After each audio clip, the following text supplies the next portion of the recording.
Hello and welcome. There's no need to do anything right now. Just settle in. Find a comfortable position. Let your body grow heavy. We're going to take a quiet journey back in time. We're not interested in those rare, fleeting moments. Instead, we're going to immerse ourselves in the vast, quiet, and frankly, quite boring stretches of time that made up the everyday reality of the Jurassic. For every moment of high drama, there were millions upon millions of moments of utter, complete, and peaceful stillness. That is where we are going. To the long, slow, quiet days of the Jurassic. A perfect place to let your mind unwind and drift. It clings there, a tiny, perfect sphere, reflecting the dappled light of the forest canopy in miniature. For a long time, nothing happens. A gentle breeze, a slight shift in the air pressure, might cause the frond to tremble, but the droplet holds on. Pangea is beginning to break apart, but this is a process of incredible slowness. Small, lizard-like creatures called sphenodonts, hiding in the undergrowth, might scurry for cover. But most earthquakes are small. The ground shakes for a few moments, and then it is still again. The drops fall on the leaves of the cycads and the ginkgo trees. It's a small dinosaur, about the size of a turkey. It's an herbivore, living in the scrublands of what will one day become southern Africa. Its day is not filled with adventure. Its powerful jaw muscles work back and forth, grinding the tough plant fibers. This takes time. It might spend a full minute processing a single mouthful. Then it looks for another plant. It laps at the water, its sensitive ears listening for any sound. The oceans of the early Jurassic are teeming with life. But again, let's focus on the mundane. Let's consider an ammonite. An ammonite is a cephalopod, a relative of modern squid and nautiluses. It lives inside a beautiful, coiled shell. The shell is divided into chambers. The ammonite lives in the outermost chamber. The other chambers are filled with gas, and by carefully regulating the amount of gas in these chambers, the ammonite can control its buoyancy, allowing it to float at a specific depth in the water column. But there is none. It drinks its fill, and then it moves away from the water's edge, back to the relative safety of the scrub. The ammonite wants to remain at a depth where the temperature is just right, and where its food source, tiny plankton, is most abundant. It drifts on the ocean currents. Its days are spent in a state of near weightlessness, suspended in the warm, sunlit water. It is a passenger on the slow, majestic conveyor belts of the ocean. The rest of its day will be more of the same. More searching for food, more chewing. It will stop to rest in the shade of a rock during the hottest part of the day. It might groom itself, using its small, five-fingered hands to scratch at its skin. Then, as the sun begins to set, it will find a sheltered place to sleep, a small hollow or a dense thicket, where it will remain until the next morning, when the cycle will begin all over again. It has to be constantly aware of its surroundings, but most of the time, there is nothing to be aware of. The landscape is a vast, quiet expanse of rock and hardy plants. The only sounds are the wind and the grinding of its own teeth. It is filled with the tedious, repetitive task of finding enough food to eat. They run down the bark, soaking into the soil. The rivers swell, but slowly. It is looking for specific types of plants. It has different kinds of teeth in its mouth, a rare trait for dinosaurs, hence its name, which means different-toothed lizard. They are not a threat. They are simply part of the scenery, like the rocks and the trees. They browse on taller vegetation, their long necks reaching up into the conifer trees. They eat, and they walk, and they sleep. Their lives are a simple, predictable cycle. It has sharp incisors at the front for nipping off stems, and broad, flat teeth at the back for grinding them down. The water turns brown with silt washed from the land. The air smells of wet earth and decaying plants. For the small creatures of the forest, it is a time to wait. A protosuchus, an early, small crocodile relative, might lie motionless on a riverbank, its body looking like a log, letting the rain wash over it. It can wait for a very long time. Its metabolism is slow. It doesn't need to eat every day or even every week. It can simply be. The dust settles. The world returns to its default state of quiet. The great rifting, the tearing apart of a continent, is happening, but it's a drama played out in slow motion over tens of millions of years. The sounds of the Jurassic are not roars, but the gentle sigh of the wind, the slow drip of water, the barely audible hum of insects. The tectonic plates are shifting at about the same speed your fingernails grow. The global climate is more uniform. This doesn't mean weather doesn't happen, just that it's often monotonous. A typical day in the early Jurassic might be warm and humid. The morning starts with a thick layer of mist covering the lowlands. As the sun climbs higher, the mist slowly burns off, revealing a hazy, pale sky. The afternoon is hot and still. Perhaps some clouds gather, large, slow-moving cumulus clouds. They drift across the sky, their shapes changing with an agonizing slowness. They might bring rain. In any given year, the land masses might move an inch or two. It is completely imperceptible. The strain builds up over millennia. Deep beneath the surface, rock melts and stretches. Occasionally, this strain is released. Eventually, perhaps after an hour, perhaps after two, it grows heavy enough, or the angle of the frond shifts just enough that it succumbs to gravity. It rolls slowly down the leaflet and drips onto the dark, damp soil below.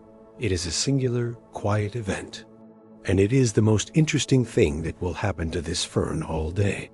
Off to sleep. The forest floor is a carpet of green, a sea of silent, patient life.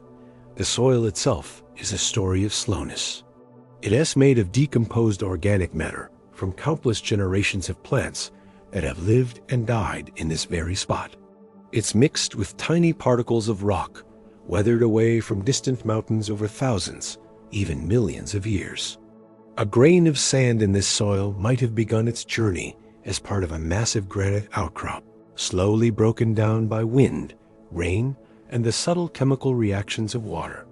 It was washed into a stream, tumbled and smoothed for centuries, deposited in a riverbed, buried, and then, through the slow uplift of the land, brought to the surface again to become part of this forest floor.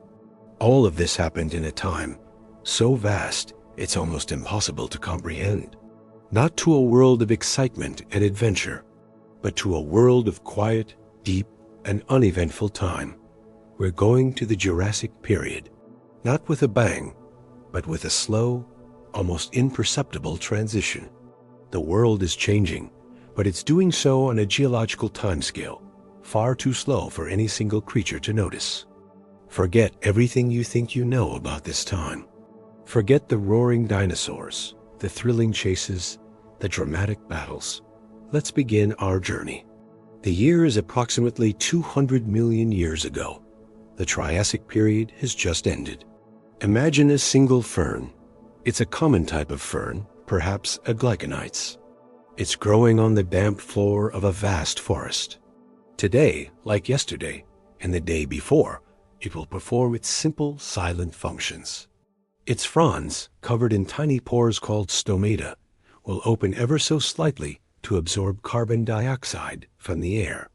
Deep within its cells, a process that has been happening for eons, photosynthesis, will quietly convert sunlight, water, and carbon dioxide into simple sugars. It's a slow, methodical process. There is no rush. The sun is high in the sky, a familiar, warm presence. It will be there for hours. The air around it is warm and humid. The atmosphere is different from ours. It holds more oxygen, about 26% compared to our 21%, and significantly more carbon dioxide, perhaps 5 times the concentration of today. This high carbon dioxide level acts like a global blanket, keeping the planet warm. There are no ice caps at the poles. The world is a greenhouse. Our fern doesn't know any of this, of course. Its world is the few square feet of soil it occupies. A droplet of dew, formed during the cooler night, rests on the edge of a frond. All around our fern, millions of other ferns are doing precisely the same thing. Let's zoom out very slowly. The forest is part of a larger ecosystem on the supercontinent of Pangaea. An earthquake might occur. It would send tremors through the ground. The ferns would shake. Let's think about the weather. With no polar ice caps, the temperature difference between the equator and the poles is much less extreme than it is today.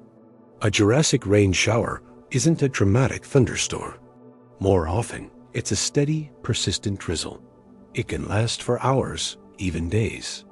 Now, let's consider a dinosaur, but not a famous one. Let's not think about an Allosaurus. Let's think about a Heterodontosaurus. Our Heterodontosaurus wakes as the sun warms the land. It spends the first part of its day cautiously moving through the low-lying vegetation. The process is laborious. It sniffs at a plant. It takes a small bite. It chews slowly and deliberately. It might see other dinosaurs in the distance. Perhaps a small herd of Nasospondylus, much larger herbivores, moving slowly across the plain.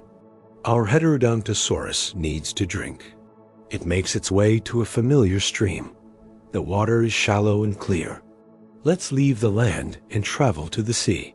This process is incredibly slow. It's not like a fish swimming up and down. It is a subtle, delicate balancing act. Its world is a soup of tiny living things. Microscopic algae, foraminifera, radiolarians. The ammonite extends its tentacles from its shell and snags these tiny morsels as they drift by. It is a passive, patient hunter. It doesn't chase its prey. It simply waits for the ocean to bring it sustenance. Below it, on the seafloor, other forms of quiet life exist. We see a bed of crinoids, or sea lily. They look like plants with long stems and feathery arms, but they are animals. Then, one day, a more persistent rain begins to fall. The dry earth soaks it up greedily. The scent of rain on dry ground, petrichor, fills the air. The rivers begin to flow more strongly. The dormant life stirs. The insect eggs hatch. The Protosuchus emerges from its muddy burrow. The ferns put out new, bright green fronds. The forest is reborn, but it is a quiet, gentle rebirth. The high evaporation rates cause minerals to precipitate out of the water. This is a sauropod, a large, long-necked herbivore. But it doesn't chew its food. Its teeth are simple, peg-like structures designed for stripping foliage from branches. It swallows the leaves whole. The Cecosaurus has a vast internal vat filled with bacteria and other microbes. These microorganisms do the hard work of breaking down the tough cellulose in the plant matter. This is a very slow process. It takes days for a mouthful of leaves to be fully digested. It struggles to free itself, but its tiny legs only become more entangled. It is a slow, golden entombment. The resin completely covers the insect, sealing it off from the air. Over the coming days, the resin will begin to harden. The volatile oils will evaporate, and the molecules of the resin will begin to link together, a process called polymerization. This takes a very, very long time. The resin is unforgiving. The gnat struggles cease. It is trapped. The food travels down its long throat to its enormous gut. After it has eaten its fill, it needs to rest and digest. The pressure and heat from being buried deep within the earth will slowly transform it. Over millions of years, it will become amber, a fossilized resin. The gnat inside will be preserved in exquisite detail, a perfect snapshot of a mundane moment from 170 million years ago. But the process of its creation was one of incredible slowness, a story of a sticky trap, a slow burial, and the patient chemistry of fossilization. It will find a quiet spot, perhaps in a grove of trees, and simply stand there for hours. It is too large to have many predators, so it can afford to be still. It stands, its great body occasionally rumbling with the internal processes of digestion. Its slow, steady heartbeat, perhaps only a few beats per minute, pumps blood through its massive frame. It breathes slowly, its huge lungs inhaling and exhaling the warm, oxygen-rich air. It is a monument of quiet, patient existence. Its life is not about action, but about the slow, steady conversion of plant matter into dinosaur. It's not as colossal as its later relatives, like Brachiosaurus, but it is still a massive animal, perhaps 50 feet long. Layers of gypsum and halite are deposited on the lagoon floor. Over thousands of years, these layers build up, creating thick deposits of evaporites. Let's find a piece of amber. It started as a sticky resin, oozing from the bark of a conifer tree. The resin is a defense mechanism, a way for the tree to seal wounds and protect itself from insects and disease. It is a very slow process. A single drop of resin might take hours to form and drip down the bark. Each layer is a record of a season, a thin band of darker sediment from the slightly wetter time of year, followed by a thicker band of white salt from the long, dry season. It's a calendar written in stone, each page representing a year of quiet, uneventful deposition. These layers will one day become part of the geological record, a silent testament to a long-lost salty lagoon. They are filter feeders, their arms coated in sticky mucus that traps particles of food drifting down from the water above. Pangaea is continuing to break apart. The Atlantic Ocean is beginning to form. It's not an ocean yet, just a narrow seaway, a rift valley flooded with seawater. The process creates new coastlines, new habitats. These bubbles are the only sign of activity in the otherwise still water. The water itself is so clear you can see the intricate, wrinkled patterns of the mats on the lagoon floor. It is a scene of profound stillness and ancient life. They stand in dense forests, their arms waving gently in the slow-moving bottom currents. The water is warm, shallow, and very salty. The high salinity is due to the restricted flow of water and high rates of evaporation under the hot Jurassic sun. Not much can live in this hypersaline water, but some organisms are adapted to it. Mats of cyanobacteria, some of the oldest forms of life on Earth, cover the bottom of the lagoon. They form thick, slimy layers called microbial mats. Their existence is one of utter stillness. They are rooted to the spot for their entire adult lives. Their world is the few inches of water around them. It moves with slow, serpentine motions of its long body. It is hunting for the small crustaceans that can tolerate the salty water. It finds one, a tiny shrimp-like creature, and swallows it. Then it might rest for a long time, floating just beneath the surface, absorbing the heat of the sun. Their time is marked not by days or nights, but by the slow, rhythmic pulse of the currents that bring them their food. Let's think about the passage of a season. In the Jurassic, the seasons were generally milder than they are now, but there were still changes. In some parts of the world, there were dry seasons and wet seasons. Let's return to our forest of ferns. Some of the older fronds might turn yellow and wither. The forest becomes a little less vibrant, a little more brown. The air becomes clearer, the humidity drops. The nights are a little cooler. The dry season is approaching. The change is not sudden. Each day, the rain comes a little later and lasts for a shorter time. The soil begins to lose its deep, damp quality. It becomes drier, dustier. The ferns respond, but slowly. They reduce their water loss by closing their stomata for longer periods. Their growth slows down. The animals adapt. The protosuchus on the riverbank might burrow into the mud to conserve moisture, entering a state of torpor that could last for weeks. The insects lay drought-resistant eggs that will only hatch when the rains return. The larger dinosaurs, with their greater mobility, might migrate following the availability of water and fresh vegetation. But this migration is not a frantic stampede. It is a slow, ponderous trek across the landscape, covering a few miles each day. They walk, They graze, they rest. The journey takes weeks, even months. It is a slow, seasonal rhythm that has been repeated for thousands of years. Then the wet season returns. Again, the change is gradual. A few more clouds each day, a brief shower in the afternoon. Let's move forward in time to the Middle Jurassic, around 170 million years ago. Imagine a quiet lagoon on the edge of this new sea. During the day, they photosynthesize, producing oxygen that bubbles up to the surface. Occasionally, a small reptile, perhaps a pleurosaur, might swim into the lagoon from the open sea. On the shores of the lagoon, the geology is slowly, quietly at work. Let's consider a larger dinosaur of this period, but again, let's focus on its downtime. Let's think about a Cecosaurus. Much of its day is spent eating. Its long neck allows it to browse on the leaves of tall trees, things like conifers and tree ferns. Inside the gut, a process of fermentation takes place. So, for much of its life, the Cecosaurus is a walking compost heap. Let's look at the smaller details of this world. An insect, a tiny, nondescript gnat, makes a mistake. It lands on the sticky resin. More resin oozes from the tree, flowing over the trapped gnat. The piece of resin, with its tiny passenger, eventually falls to the forest floor.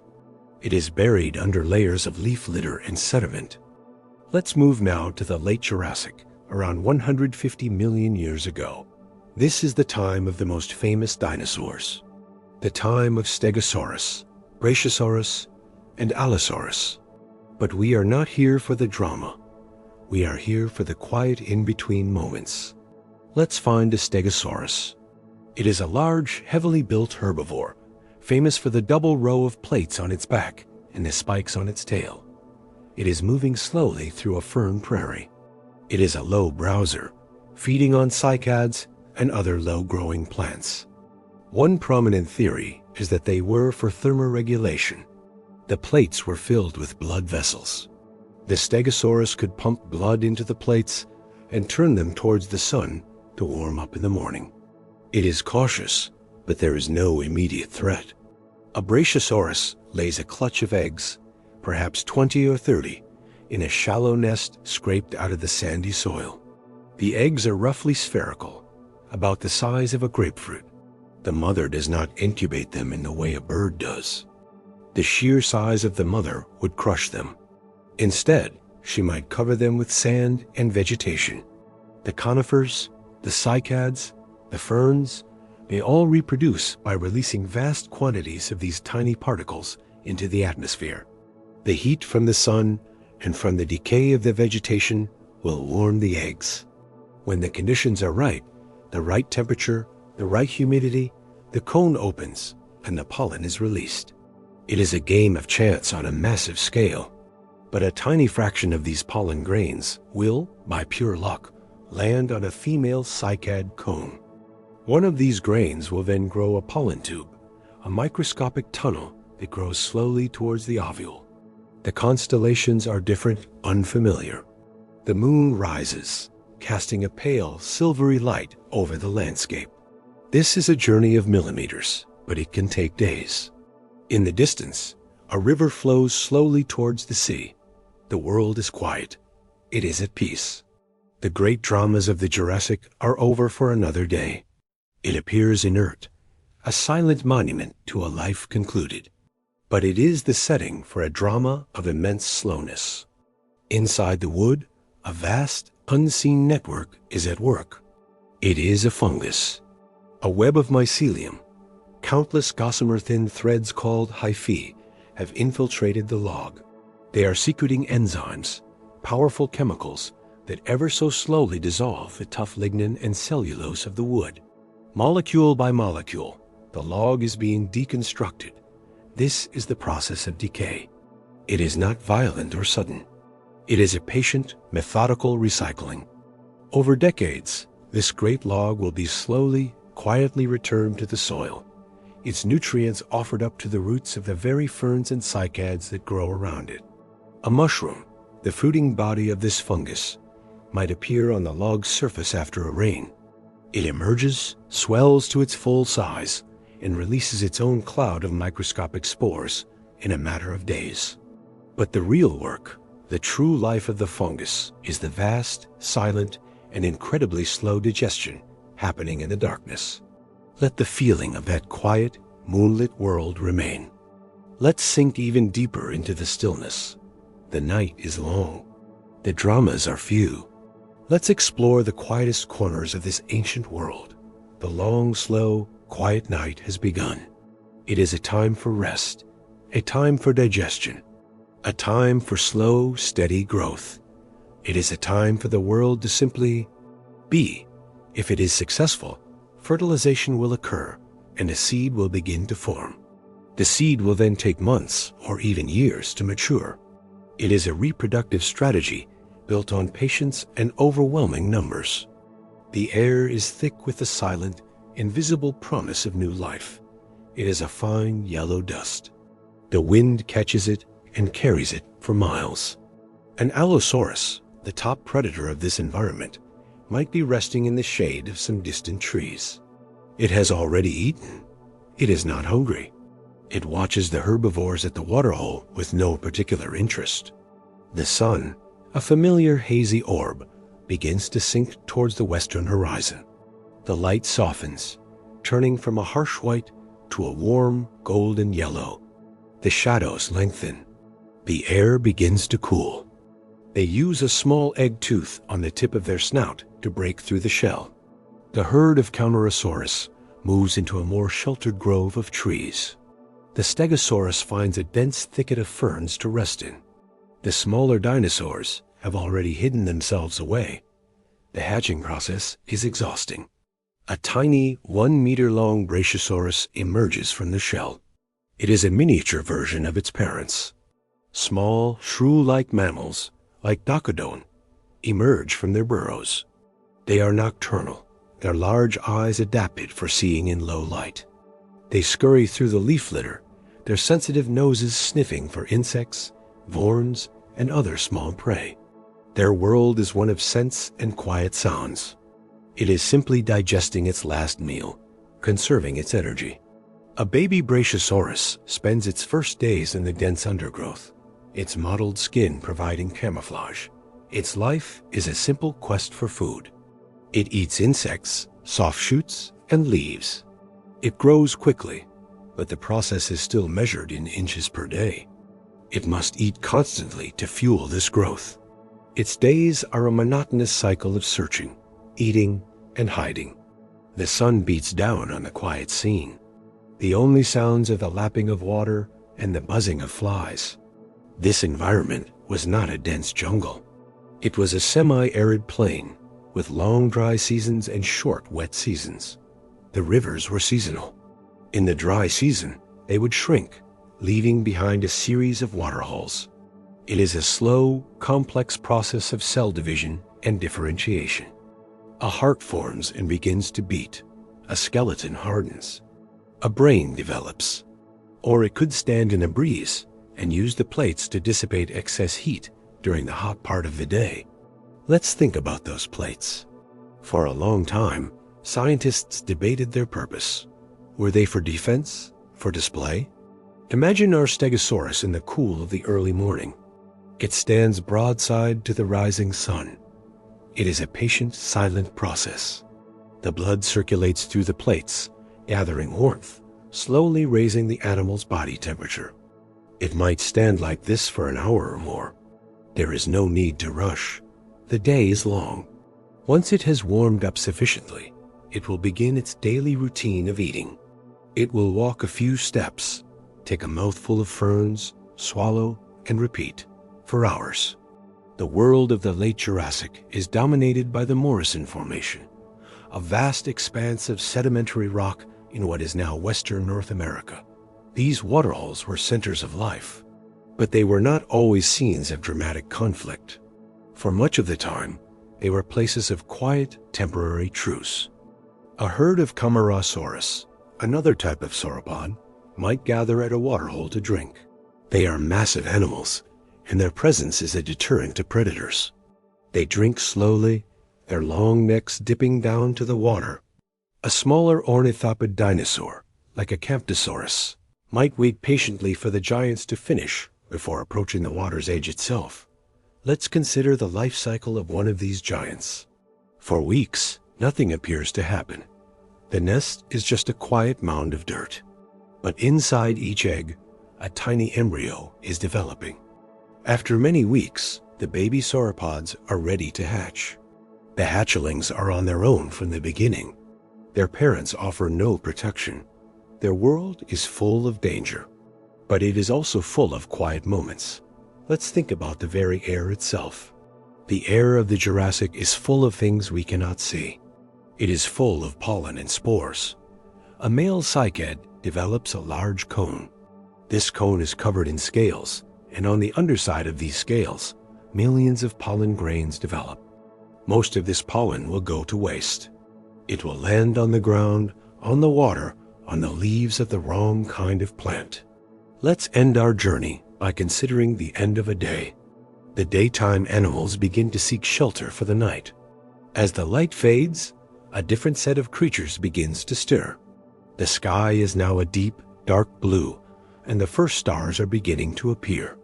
A gentle breeze rustles the leaves of the ginkgo trees. A cricket-like insect begins its monotonous chirping song. But our time here is not quite over. Consider a fallen log on the forest floor. A great conifer that lived for centuries, finally brought down by age and a seasonal storm years ago. Let's now consider the journey of a single stone. In the gizzard of a large herbivore, perhaps an Apatosaurus, there are dozens of such stones. They are called gastroliths. The dinosaur swallowed them intentionally. Lacking complex chewing teeth, it uses these stones in a muscular gizzard to grind the tough plant food it swallows. It is not a majestic silhouette soaring against the moon. It is an animal at rest, engaged in the mundane but necessary act of grooming. With its long, toothy beak, it meticulously preens the delicate membranes of its wings. Scavengers may pick at the carcass, but the skeleton remains largely intact. Its ancestors have been on Earth for a very long time, even by Jurassic standards. It is a patient tree. It grows slowly. Its leaves are a unique fan shape, unlike any other. They are a soft, pale green. For months, they perform their quiet duty of photosynthesis. If we could see inside, we would see a silent record of its life. Each year, the tree adds a new layer of wood just beneath its bark. In the wet season, when water and sunlight are plentiful, the tree grows quickly. It produces large cells with thin walls, creating a wide, light-colored band of wood. Then, as the dry season begins, growth slows. The cells it produces are smaller, with thicker walls, forming a narrow, darker band. This pair of light and dark bands is a single tree ring, the record of 1 year. A thick ring tells of a good year with plenty of rain. A thin ring speaks of a year of drought. It is a biography written in wood, a story of hundreds of years of silent, seasonal growth, of patient endurance through good times and bad. Then, as the dry season approaches, the tree prepares for dormancy. It slowly withdraws the nutrients from its leaves. The green chlorophyll breaks down, revealing yellow pigments that were there all along. For a few weeks, the tree is a column of pale gold. Then the leaves let go. They don't all fall at once in a great flurry, but drift down, one by one, over many days, carpeting the ground below. The tree stands bare, its stark, gray branches outlined against the sky. It is not dead. It is waiting. It is conserving its energy, waiting for the return of the rains, a cycle it has performed hundreds of times. The river floods, covering the bones with sand and silt. Here, in the crushing dark, a constant, gentle rain is falling. It is not water, but what biologists call marine snow. It is a slow, ceaseless drizzle of organic detritus from the sunlit world far above. Tiny shells of dead plankton, fecal pellets, fragments of larger organisms. This gentle shower drifts down for weeks to reach the bottom. On the seafloor, it forms a soft, gray, nutrient-rich ooze. Over centuries, this ooze builds up. A foot of sediment might take thousands of years to accumulate. As it is buried, the pressure increases, squeezing out the water. The calcium carbonate from the tiny shells begins to dissolve and recrystallize, cementing the particles together. Over millions of years, this soft ooze will be compressed and lithified into a solid rock, chalk or limestone. The great white cliffs you might picture are born from this incredibly slow, gentle rain of dust in the deep, dark, silent ocean. This is the beginning of another incredibly slow process: fossilization. It looks like a squid, but inside its body, it has a solid bullet-shaped internal shell called a guard. This guard, dense and heavy, acts as a counterbalance to the buoyant, gas-filled chambers elsewhere in its body, allowing the belemnite to maintain a horizontal position in the water with minimal effort. It is a creature of patience. It hovers, nearly motionless, its fins making tiny, almost invisible adjustments. It is waiting for a small fish or crustacean to swim past. Its large, complex eyes watch the water. When prey comes within range, it does not engage in a frantic chase. It extends two specialized, hook-lined tentacles with swift, economical precision, snags its meal, and retracts it to its beak-like mouth. The rest of its time is spent in this state of quiet, stable, patient waiting. Water, rich in dissolved minerals like silica and calcite, seeps into the porous bones. Very slowly, molecule by molecule, the original bone material is replaced by these minerals. The internal structure, the very cellular detail of the bone, is replicated perfectly in stone. It is not a process of weeks or years, but of thousands, even millions of years. The bone turns to rock, preserving its exact shape. It lies in darkness, under the immense weight of accumulating sediment, waiting for the slow process of continental uplift and erosion, millions of years in the future, to bring it back to the light of a different world. It nibbles gently at the patagium, a thin, leathery skin, removing parasites or flakes of dead skin. It is a slow, careful process, like a cat cleaning its fur. It must keep its wings in perfect condition. A small tear could be catastrophic, so it spends a great deal of its resting time in this patient, focused maintenance. The only sound is the gentle click of its beak and the soft rustle of its wing membranes in the slight offshore breeze. Our stone was once a sharp-edged piece of quartzite from a riverbed, a muddy flat on the edge of a shrinking seasonal lake. A lone diplodocus walks across it, its four massive, pillar-like legs pressed down into the soft, wet clay. Each foot, with its large, fleshy pad, leaves a deep, clear impression, a perfect dinosaur track. The dinosaur continues on its slow, ponderous way and disappears over the horizon. The sun comes out, the intense, unfiltered Jurassic sun. Over the next few hours, it bakes the mud. The surface dries, cracks, and hardens, preserving the shape of the footprint. Before the next rains can wash it away, a gentle wind brings a layer of fine sand, which settles into the depression, protecting it. Then the rains do come, and the river swells, depositing a layer of silt over the sand. Layer upon layer, sediment builds up over thousands of years. The track is buried deep, safe from erosion. The pressure turns the mud to mudstone, a footprint now a permanent, fossilized record of a single, quiet moment. A few seconds of an animal's life, an unremarkable walk from one place to another, immortalized in stone. Now, for years, it has been tumbling against other stones and fibrous plant matter in the dark, warm environment of the dinosaur's gut. Its sharp edges have long since been worn away. It is smooth, rounded, polished to a dull sheen. It is a slow, rhythmic, and mindless existence. A constant, gentle friction. A constant, muffled sound. The stone has no awareness, of course. It is simply a tool in a biological machine, its own form being altered by a process that will continue, day in and day out, for as long as the dinosaur lives. Let's leave the land again and visit a different part of the ocean. Not the sunlit surface, but the twilight zone hundreds of feet down. Here, the light from above is a dim blue-gray memory. The pressure is immense. In this cold, quiet world, an ichthyosaurus is resting. It looks like a dolphin, a perfect example of convergent evolution, but it is a reptile. It must breathe air. Yet, it can hold its breath for a very long time. It is sleeping, but not as we do. One half of its brain is asleep, while the other remains semi-conscious, alert for danger and, crucially, for the body's need for oxygen.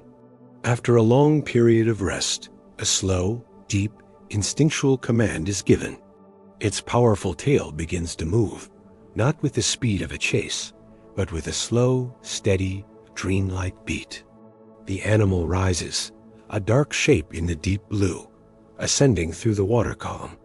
It breaks the surface with a quiet, efficient sigh, expelling stale air and immediately inhaling a fresh lungful. The action takes but a moment.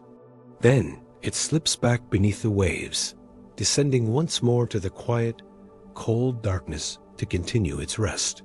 A cycle of unconscious ascent and descent, a slow, rhythmic breathing that punctuates the long, silent hours of the oceanic night.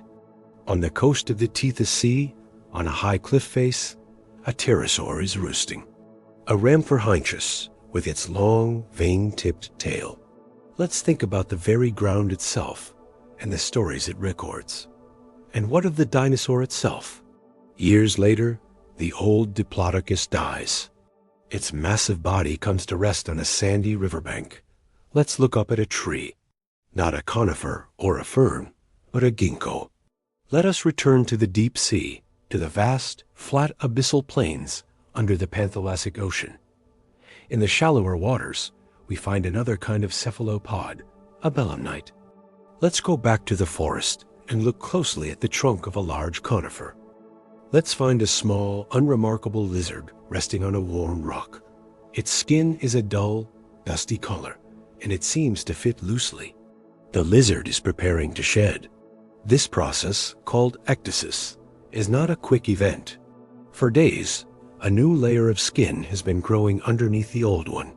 Deep within a limestone plateau, far from the light of the sun, is a vast, silent chamber. It was not carved by a sudden cataclysm. It was created by the most patient of all forces, water. A coccolithophore. It is a single-celled alga, a tiny speck of life floating in the sunlit upper layers of the ocean. A vast flow of basaltic lava has cooled, forming a field of black, jagged rock. It is sterile, lifeless, and silent under the Jurassic sun. But life is patient. The first colonizer is a lichen. Consider the thigh bone, the femur, of a growing Allosaurus. Bone is not a static, inert substance. It is a living, dynamic tissue, constantly being remodeled. Specialized cells called osteoclasts move slowly across the surface of the bone and through its internal structures, dissolving tiny amounts of the mineral matrix. They are followed by other cells, osteoblasts, which lay down new bone material. This process allows the bone to grow, to repair microfractures from daily stress, and to adapt its shape to the forces it experiences. It is a ceaseless, silent, and incredibly slow construction project happening within the animal's own body. The skeleton that supports the dinosaur today is not exactly the same skeleton it had last year. It has been slowly, methodically rebuilt, cell by cell, without the animal ever being aware of it. A lichen is not a single organism, but a partnership, a symbiosis between a fungus and an alga. The fungus provides a physical structure and absorbs water and minerals. The alga photosynthesize, creating food for them both. A microscopic spore of a fungus and a single cell of an alga land together on the bare rock. The fungus begins to grow, its hyphae probing the microscopic cracks in the basalt. It secretes a weak acid which ever so slowly dissolves the surface of the rock, etching it, releasing its mineral nutrients. It is the slowest of all mining operations. The lichen grows, but at a rate that is almost imperceptible. A patch of lichen the size of a coin might be decades old. It clings to the rock, a gray-green stain, patiently, slowly turning stone back into soil. It is a plant, photosynthesizing, living its simple existence. A female wasp finds the perfect spot on the stem of a young cycad. She pierces the plant's tissue with her ovipositor and lays a single egg. But she also injects a cocktail of chemicals, a set of instructions for the plant. The plant responds to these chemical signals. It begins to grow abnormally. Its own cells begin to divide and differentiate in a way they were never meant to. Over many weeks, the plant tissue swells and grows around the wasp egg, forming a structured spherical chamber. A gall. This gall provides both shelter and food for the larva when it hatches.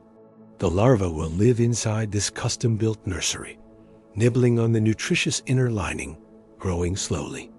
The gall itself is a piece of slow-motion architecture, a quiet, patient collaboration between two different species, a story of manipulation written in the language of plant hormones. But it does something remarkable, and remarkably slowly. It constructs a suit of armor for itself. It absorbs calcium and carbonate from the seawater, and within its cell, it meticulously precipitates tiny, intricate plates of calcium carbonate, like microscopic hubcaps. These plates are called coccoliths. The process is a marvel of cellular engineering, but it is slow and methodical. Once a plate is complete, it is pushed to the outside of the cell. The organism covers itself in an overlapping sphere of these ornate plates. It lives its short life, a few days or weeks, drifting. When it dies, the cell decays, and the tiny stone plates, no longer held together, begin their long, slow descent into the deep. They are so small that they sink with agonizing slowness, taking weeks or months to reach the seafloor, joining the constant, gentle rain of marine snow. There they accumulate, forming a soft, white ooze. This ooze, over millions of years, will be compressed into chalk. The very substance of the rock is the graveyard of trillions upon trillions of these tiny, patient stonemasons. For millions of years, rainwater, made slightly acidic by absorbing carbon dioxide from the atmosphere and the soil, has seeped into tiny cracks in the limestone. As it trickles through the rock, it dissolves an infinitesimal amount of calcite, the mineral that makes up the stone. It is a chemical conversation happening on a geological timescale. The water carries its invisible burden of dissolved rock until it reaches the open air of the cavern. Here, a change occurs. The carbon dioxide is released from the water back into the cave's atmosphere. This simple chemical shift makes the water less acidic, and it can no longer hold as much dissolved calcite. So it deposits it. A layer of fluid has separated the two. Now the old outer layer is essentially dead. It is a tiny, perfect globe, holding its microscopic cargo of minerals. Eventually, it falls. But in the moment before it lets go, it leaves behind a minuscule, crystalline ring of calcite, no bigger than a grain of dust. The drop lands on the floor below, and as it splashes and evaporates, it deposits another tiny speck of its mineral load. The next drop, hours or days later, will do the same. And the next. Over centuries, the rings on the ceiling grow downwards, forming a delicate stone icicle, a stalactite, and the specks on the floor grow upwards to meet it, forming a stalagmite. It is architecture by accretion, a structure built by the slow, patient, and monotonous dripping of water in the absolute, silent dark. The only timekeeper here is the slow, rhythmic plink of a water droplet landing in a still pool, a sound that might only occur once every few minutes, echoing in the profound silence. The lizard begins to rub its snout against the rough surface of the rock. It does this slowly, methodically. There is no urgency. Eventually, a small tear appears. The lizard continues to rub, slowly expanding the tear. It may use its feet to scratch at the loose skin on its flanks. It pulls and twists its body. The old skin comes off not in one piece, but in slow, unsatisfying patches over the course of the day. A piece from its back, a section from its leg, a delicate, transparent piece from over its eye. It is a tedious, necessary process of renewal. Let's consider a river, but not the river itself, rather its effect on the land. A river flows through a plateau of sandstone. For 10,000 years, it has flowed along this same path. The water carries particles of sand and silt suspended within it. As the water flows, these tiny, hard grains of sand act like liquid sandpaper. Each grain that bumps or scrapes against the riverbed removes a microscopic particle of the sandstone. It is an infinitesimally small act of erosion. You could watch for a lifetime and not see the change, but the river is persistent. It flows every day, every year, for millennia. And over those vast stretches of time, the combined effect of countless trillions of tiny abrasive actions cuts down into the rock. A canyon is formed, not through a great cataclysm, but through the patient, relentless, and mind-numbingly slow work of water and sand. The world is holding its breath. And in this deep, quiet pause, we can continue our journey, sinking even further into the slow, uneventful reality of deep time. Let us not wake the world, but instead observe its quietest processes. Let's travel to a place of absolute stillness, a cave. A single drop of water clings to the ceiling. It might hang there for an hour, 2 hours a day. Now, let's consider the life of a very simple organism in the ocean. Let's visit a volcanic landscape, not during an eruption, but long after. Let's return to the forest and find a specific kind of insect, a gall wasp. It is a tiny, inconspicuous creature. Let's think about the very skeleton of a dinosaur, not after it has died, but while it is living. Let's go to an arid, desert-like environment. A sandstone cliff face bakes in the sun. At night, dew might form, or a rare rain shower might wet the rock surface. The water soaks into the porous stone. As the sun returns and the water evaporates, it leaves behind any dissolved salts it was carrying. These salt crystals form within the cores of the rock. It is stagnant, and because there is little mixing with the air, the water at the bottom has no oxygen. It is the size of a chipmunk, and it spends its days deep underground in a burrow it has dug with its powerful spade-like claws. The sun is high in the sky, and the world above is the domain of the dinosaurs. This has a profound, but incredibly slow, effect on the climate. The moon is closer to the Earth in the Jurassic than it is today. It is midday. The sun is directly overhead, bleaching the color from the landscape. The air is perfectly still. There is no breeze to rustle the dried leaves of the hardy shrubs. The insects are hiding from the heat. The dinosaurs are resting in whatever shade they can find. There are no birds to sing. There is nothing. The silence is not an absence of sound. It is a presence. It is a deep, profound quiet that you can feel. It is the sound of immense space, of immense time. It is the sound of a world without machines, without cities, without hurry. It is the baseline hum of the universe, a quiet so deep that you might begin to hear the faint, rhythmic rush of blood in your own ears. This is the true sound of the Jurassic, the sound of waiting, the sound of stillness. It appears larger, a more dominant presence in the sky. Its gravitational pull is stronger. This means the tides are more extreme. Let's watch a high tide in a coastal estuary. It is not a wave crashing ashore. It is a slow, silent, inexorable creeping of the water. You can see the water's edge move, but only if you watch for many minutes. It swallows the mudflats, inch by inch. It fills the tidal creeks. It lifts the fallen logs. It surrounds the mangrove-like trees that line the shore. The entire landscape is transformed over the course of a few hours, not with a roar, but with a deep, silent, powerful swelling. And then, just as slowly, just as silently, the tide will turn, and the water will recede, revealing the wet, glistening mudflats once more. It is a twice-daily rhythm of immense power and profound quietness. The circulation of ocean currents begins to change. A current that once flowed freely across Pangaea is now blocked by the new landmass of the Americas.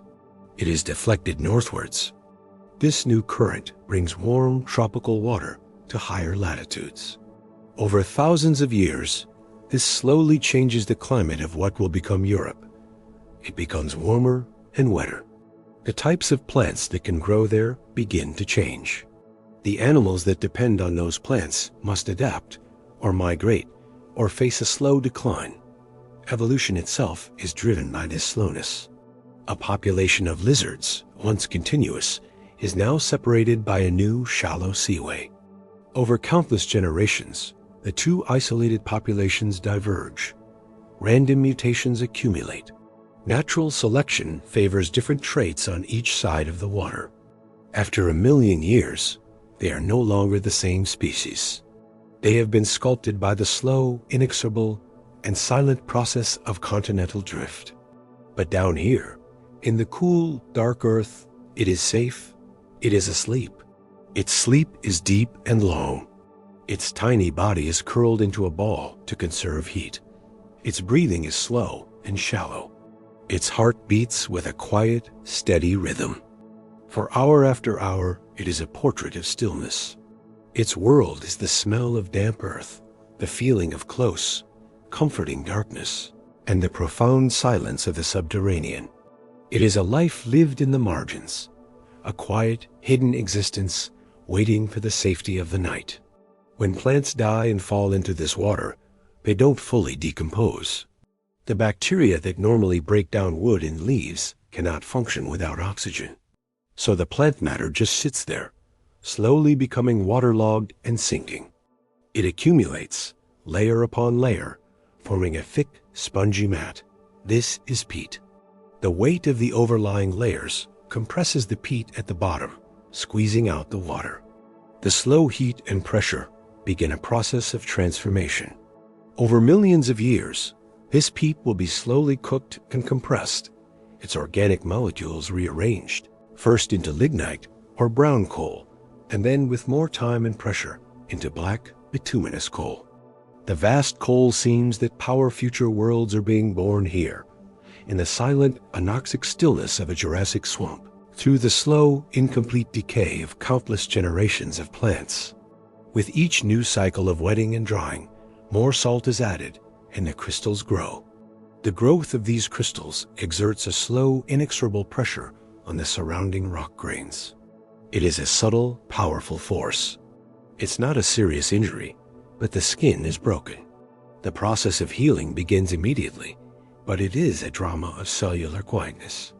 Platelets in the blood adhere to the broken tissues and release chemicals, starting a cascade that causes the blood to clot, forming a protective, temporary seal. Over the next few days, this clot dries into a scab. Beneath this shield, the real work is happening.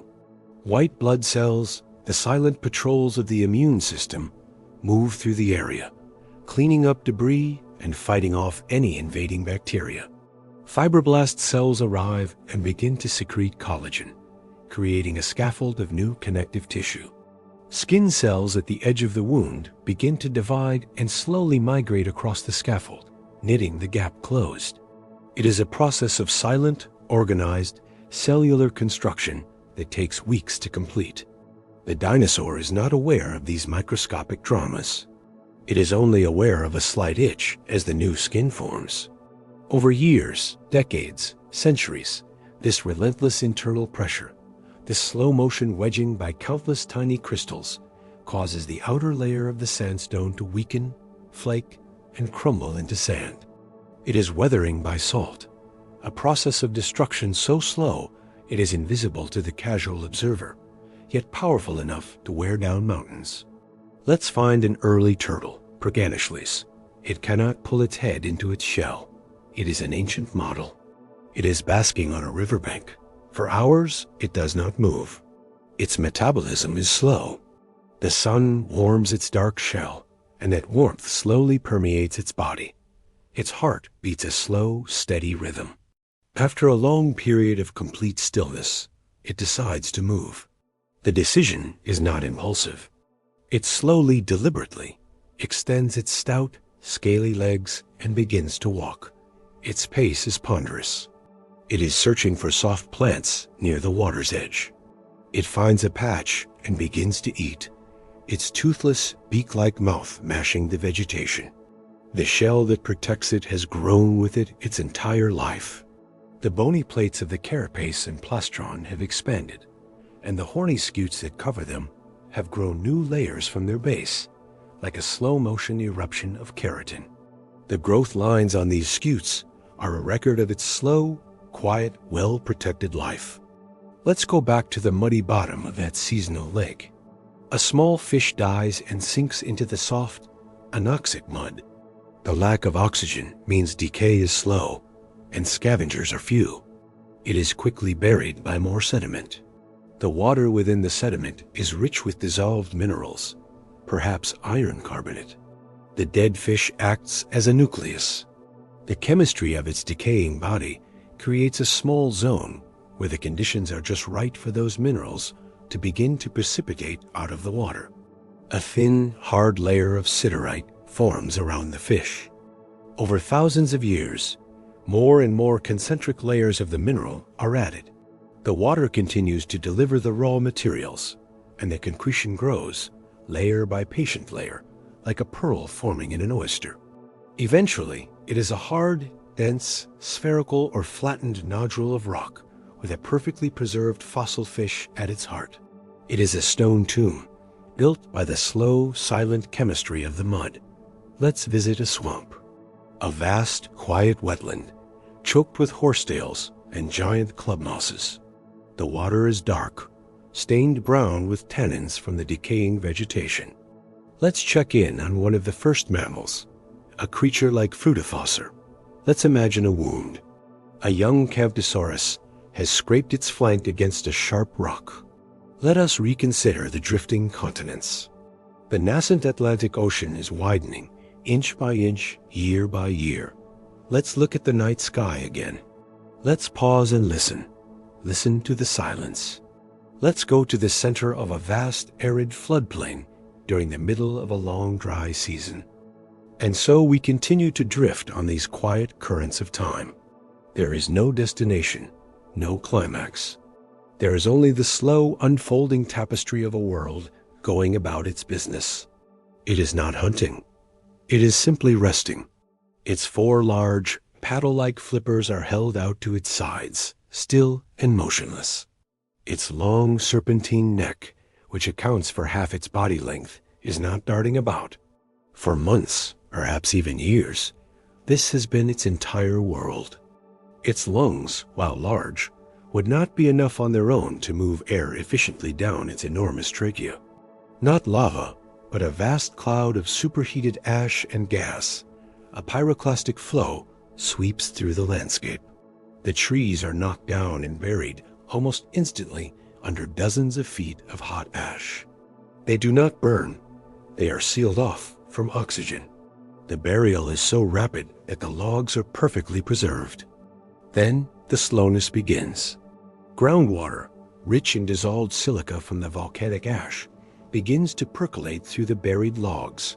It seeps into the wood, infiltrating every cell.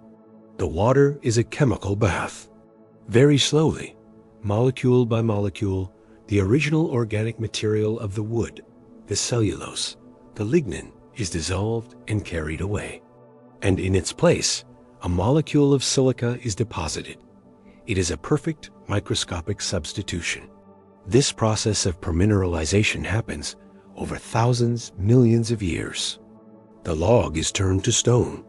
The color of the resulting petrified wood, the brilliant reds, yellows, and purples comes from other trace minerals in the groundwater, like iron and manganese. The entire forest, every growth ring, every cell wall, is perfectly replicated in agate and quartz. It is a fossil not just of a tree, but of a forest created by a sudden cataclysm, but preserved by the patient, silent, and artistic hand of chemistry. But the sauropod has a secret weapon, an avian-style respiratory system with air sacs spread throughout its body cavity and even into its hollowed-out vertebrae. When it inhales, the process is slow and massive. Its ribcage expands. Fresh, oxygenated air flows down its throat, through the lungs, and into a set of posterior air sacs. The air that was already in the lungs is pushed into a set of anterior air sacs. The lungs themselves are filled with fresh air. When it exhales, again, a slow, ponderous process. The air from the posterior sacs is pushed into the lungs, while the stale air from the anterior sacs is expelled. This means the fresh, oxygenated air flows over the lungs during both inhalation and exhalation. It is an incredibly efficient system, but it is also a slow two-beat rhythm. A deep, slow inhale that fills the sacs. A deep, slow exhale that empties them. The sound is not a roar, but a profound, quiet bellows, the sound of a living mountain breathing. It is a patient ambush predator. It sits perfectly still, its dull brown exoskeleton a perfect camouflage against the decaying leaves at the bottom of the pool. It can remain motionless for days on end. Its metabolism is slow. Its needs are few. It is waiting for a tiny fish, a tadpole, or another insect larva to stray too close. When it does, the nymph attacks, not with a chase, but with a sudden, lightning-fast extension of its hinged labium, a specialized lower jaw that shoots out to grasp its prey. The event is over in a fraction of a second. Then, it returns to its state of profound stillness, slowly consuming its meal. This cycle of long, quiet waiting, punctuated by brief, violent moments, is its life. But a great change is coming. A hormonal signal, deep within its body, begins the process of metamorphosis. It stops eating. It becomes even more still. Then, one evening, it begins to crawl. It slowly, deliberately, makes its way up the plant stem until it is clear of the water. It grips the stem tightly. Its skin begins to split down its back. The adult dragonfly begins to emerge, but this is an agonizingly slow process. It pulls its head and thorax out and then hangs there, upside down and exhausted, for perhaps an hour, letting its body harden. Then it swings itself upright, pulls its abdomen free from the old nymphal skin, and waits again.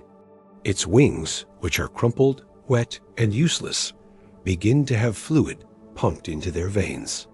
Over the course of several hours, they slowly, painstakingly unfold like a delicate, intricate piece of origami. They must dry, they must harden. The entire process, from leaving the water to being able to fly, can take half a day. It is a slow, vulnerable, and utterly transformative moment, a quiet bridge between two completely different lives.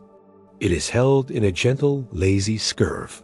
To stay afloat, it must maintain a lungful of air, its reptile physiology demanding it. But to stay at this specific depth, it performs a balancing act of immense subtlety. The buoyancy of the air in its lungs is counteracted by the weight of its own bones and the gastroliths it carries in its stomach. It is a state of near-perfect neutral buoyancy. It hangs in the green, sun-dappled water like a strange, living mobile. A current, slow and warm, pushes against it, and it makes a tiny, almost imperceptible adjustment with one of its rear flippers to hold its position. It is conserving energy, a primary occupation for most creatures, most of the time. Its breathing is a slow, deliberate affair. When the need for air becomes an undeniable ancient urge, it does not thrash to the surface. It begins a slow, graceful ascent, using its flippers in a gentle, sweeping motion, like a bird flying through a thick, heavy sky. It is an underwater flight, but in ultra-slow motion. A coordinated downstroke of the front flippers, followed by the rear flippers. A graceful, efficient, and unhurried movement that propels its bulk upwards. It breaks the surface with a soft whoosh of expelled air, takes a new breath, and then sinks just as slowly, just as gracefully, back to its preferred depth to resume its long, quiet vigil. Let your mind settle into this lack of urgency. Let it become as patient as the world we are visiting. It begins with bare rock, an outcrop of granite. For centuries, it is just rock. But the daily cycle of heating by the sun and cooling at night causes microscopic cracks to form and widen. Water seeps into these cracks. When it freezes in the colder seasons, it expands, wedging the cracks further apart. This is a slow, powerful force. Then comes chemistry. Rainwater absorbs carbon dioxide and becomes a weak carbonic acid. This acid slowly, patiently, reacts with the feldspar crystals in the granite. Over thousands of years, the hard, crystalline feldspar is chemically weathered, breaking down into soft, pliable clay minerals like kaolinite. The quartz crystals in the granite, much more resistant, are freed from the matrix and become grains of sand. The lichen we met earlier does its part, its own acids slowly etching the surface. After millennia, what was once hard, solid rock is now a thin layer of broken rock, sand, and clay, a primitive soil. Now, the first hardy plants can get a root hold. When they die, their organic matter is added to the mix. Microbes begin to thrive, their own life processes further breaking down the minerals and organic matter. Earthworms, primitive though they may be, begin to churn this mixture. After 10,000 years, there might be a few inches of true, dark, loamy topsoil, a complex living matrix born from the incredibly slow and patient destruction of a mountain. Let us consider a great plesiosaur, perhaps a Myranosaurus, hanging suspended in the water column of a wide epicontinental sea. Let's look even closer at the soil we touched on earlier. We will witness petagenesis, the creation of soil. Let's find a quiet pool of water, a backwater of a slow-moving river. Clinging to a submerged plant stem is a dragonfly nymph. Let's consider the very air that a sauropod breathes. An apatosaurus stands on the floodplain. Its head is far from its huge torso. Imagine a forest of towering conifers in what will one day be Arizona. A nearby volcano has a massive, explosive eruption. Not lava, but a vast cloud of superheated ash and gas. A pyroclastic flow sweeps through the landscape. The trees are knocked down and buried almost instantly under dozens of feet of hot ash. They do not burn. They are sealed off from oxygen. The wind is blowing, not in a howling gale, but a steady, persistent breeze. This breeze is strong enough to lift individual grains of sand. It is encased in a hard, protective cone. The cone falls to the ground and is picked up in the floodwaters of a seasonal river. But this reef is not made of coral. It is a rootist reef. An allosaurus bites into its prey, and in the struggle, a worn tooth, its root already partially dissolved, breaks free and falls to the ground.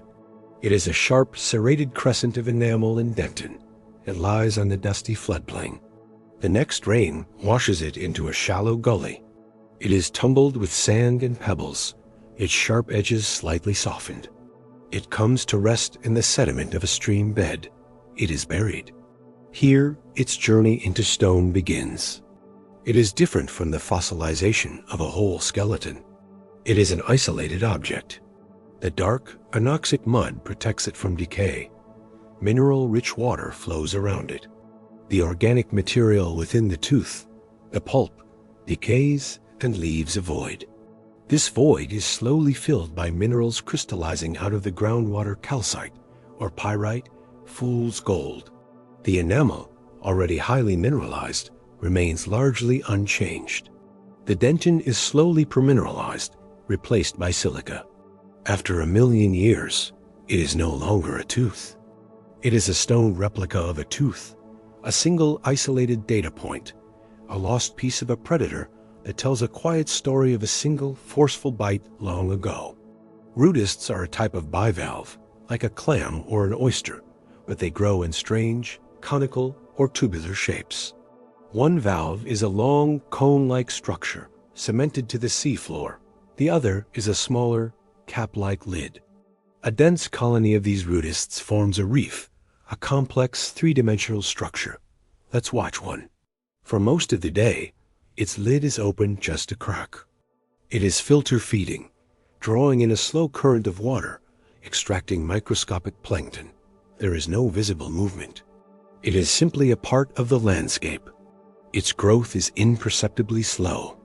Each day, its mantle secretes a new, paper-thin layer of calcium carbonate onto the inner edge of its cone, making it infinitesimally taller. Over the course of a year, it might grow an inch. Over decades, it becomes a stony tower. Its neighbors are doing the same. Together, over centuries, they build a massive limestone reef, a quiet, stony city built by the patient, slow-motion work of thousands of sedentary inhabitants. When they die, their shells remain, becoming the foundation for the next generation. It is a process of construction so slow that the very concept of a day is meaningless. The cone is buoyant and it drifts. For weeks, it is a passenger on the slow-moving water.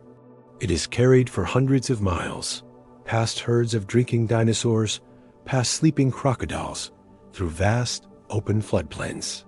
Eventually, the river slows, and the cone is washed ashore on a sandbank, far from its parent tree. It lies in the hot sun. The cone dries and opens, releasing the seed. The seed is buried by wind-blown sand, and there it waits. It may wait for months. It may wait for years. It is a tiny package of potential, a dormant blueprint for a giant. It is waiting for the perfect combination of moisture and warmth. It is waiting for a signal from the environment that its time has come. Most seeds never receive that signal, but this one does. A series of heavy rains soaks the sandbank. The seed swells with water. Its metabolism awakens from its long slumber. A root, pale and tentative, pushes its way out of the seed coat and into the soil. A shoot, green and hopeful, pushes its way up towards the distant sun. A new life, a new 1,000-year journey, has begun, born from a long, slow, and patient voyage. Watch one grain.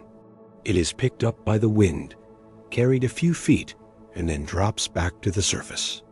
When it lands, it may strike another grain of sand, causing that one to hop forward a tiny distance.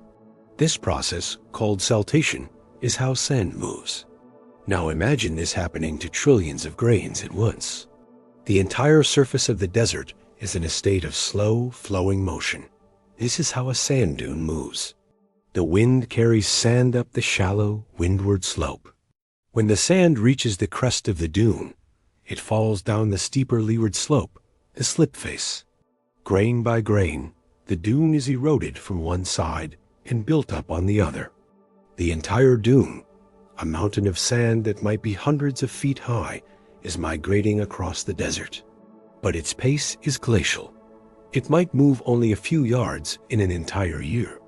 It is a silent, flowing river of stone, a wave that takes a century to break. The burial is so rapid that the logs are perfectly preserved.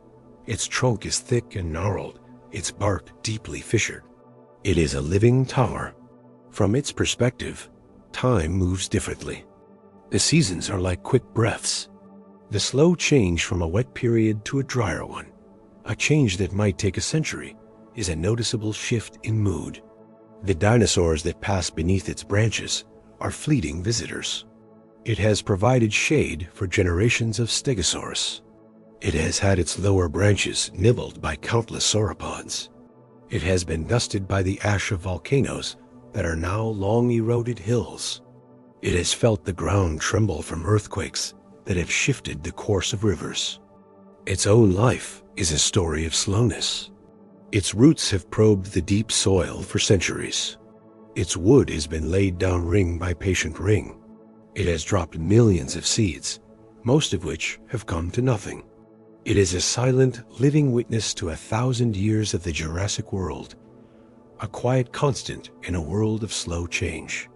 Its own thoughts are the slow, chemical signals passing through its tissues, a consciousness measured not in seconds, but in decades.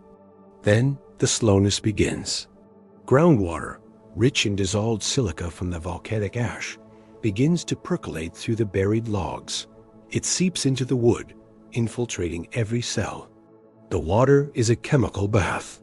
Very slowly, molecule by molecule, the original organic material of the wood, the cellulose, the lignin, is dissolved and carried away. And in its place, a molecule of silica is deposited. It is a perfect microscopic substitution. This process of permineralization happens over thousands, millions of years. The log is turned to stone. The color of the resulting petrified wood, the brilliant reds, yellows, and purples comes from other trace minerals in the groundwater, like iron and manganese. The entire forest, every growth ring, every cell wall, is perfectly replicated in agate and quartz. It is a fossil not just of a tree, but of a forest, created by a sudden cataclysm, but preserved by the patient, silent, and artistic hand of chemistry. Let us return to the seafloor and find one of the simplest of all multicellular animals, a sponge. It is attached to a rock. It has no brain, no gut, no muscles, no nerves. It is a colony of cooperating cells. Its existence is one of supreme passivity. Its body is perforated with countless tiny pores, called ostia. Specialized cells with whip-like flagella, called choanocytes, beat in a slow, uncoordinated rhythm, creating a gentle current of water that flows in through the pores and out through a larger opening, the osculum. That is all it does. For its entire life, it sits in one place, silently drawing the ocean through its own body. As the water passes through, other specialized cells, amoebocytes, snag microscopic particles of food bacteria, tiny specks of organic matter. The water that flows out is cleaner than the water that flowed in. The sponge is a living filter, its life's work the slow, ceaseless, and silent cleaning of the sea. It has no thoughts. It has no desires. It is simply a quiet, patient engine of water, a living embodiment of the slow background processes that sustain the world. Now, let's travel to a vast desert, a sea of sand called an erg. Let's find a truly ancient tree, a giant Araucaria conifer that has stood on this spot for 1,000 years. Let us follow the journey of a single seed from this ancient tree. Let's go back to the ocean, to a shallow sunlit reef. Let's consider a single lost tooth. An allosaurus bites into its prey, and in the struggle, a worn tooth, its root already partially dissolved, breaks free and falls to the ground. It is a sharp, serrated crescent of enamel and dentin. It lies on the dusty floodplain. The next rain washes it into a shallow gully. It does not begin as a leaf. It begins as a tightly coiled spiral, a structure called a crozier, or a fiddlehead. It rises higher and higher into the atmosphere until it is caught in the high-altitude jet stream. The laws of fluid dynamics dictate that the fastest-moving water is on the outside of a bend. It is attached to a rock by a tough, fleshy stalk called a pedicle. The river has shrunk, leaving behind wide flats of cracked, sun-baked mud. This hollow space, this vug, is a sealed chamber of darkness. For centuries, nothing happens. Then, groundwater, carrying a heavy load of dissolved silica, finds its way into the chamber through a microscopic fissure. The water sits. The conditions inside the vug are perfectly stable. The temperature changes only over geological time. The pressure is constant. In this utter stability, the silica begins to precipitate out of the water. It does not form a random mass. It forms crystals. Atom by atom, molecule by molecule, it builds upon itself, following the rigid geometric laws of its own nature. A tiny, perfect, six-sided pyramid of quartz begins to grow from the wall of the chamber. The process is unimaginably slow. A layer of atoms might be added every few years. Next to it, another crystal begins to grow, and another. Over thousands, millions of years, the crystals grow inwards, their sharp, perfect facets pointing towards the center of the void. Sometimes, trace elements in the water, a tiny amount of iron, will tint the crystals, turning the clear quartz into a soft purple amethyst. The geode is a slow-motion blossom of stone, a hidden cathedral of geometric perfection, built by the patient, silent work of water and time in the absolute dark. In this mud is a creature waiting, a lungfish. Months ago, as the water level began to drop, it sensed the change. It burrowed into the soft mud. As the mud dried around it, the lungfish secreted a copious amount of mucus, which hardened into a protective cocoon, leaving only a tiny opening to the surface for air. Now, it is in a state of estivation, a deep dormancy. Its metabolism has slowed to an almost undetectable level. Its heart beats only a few times a minute. It is not sleeping. It is waiting.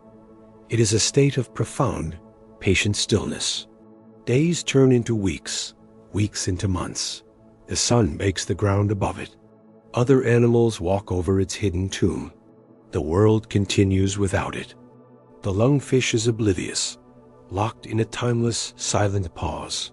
Its life reduced to the most essential, slow-motion functions, waiting for the one thing that can awaken it, the return of the rain. It is a masterclass in doing nothing, a quiet testament to the power of waiting. Its entire life will be spent in this one spot. It is a filter feeder. Its two shells, or valves, are open just a tiny crack. Inside, it has a complex, beautiful feeding structure called a lophophore, a coiled or looped organ covered in cilia. The slow, coordinated beating of these cilia creates a gentle current, drawing water into the shell. The lophophore acts as a sieve, trapping microscopic food particles. The filtered water is then expelled, day in, day out, year in, year out. This is its life. A slow, silent, and continuous filtering of the water. It is a life of profound stillness, anchored to one spot, its only interaction with the wider world, being the invisible current of water that it patiently draws through its own body. This faster water has more energy, and it slowly erodes the riverbank, carrying away particles of silt and sand. On the inside of the bend, the water is slower. It has less energy, and so it deposits its load of sediment. A sandbar, called a point bar, begins to form. Over years, decades, centuries, this process continues. The river eats away at the outside of the bend and builds up the inside. The entire meander, the S-shaped curve of the river, slowly migrates across the floodplain.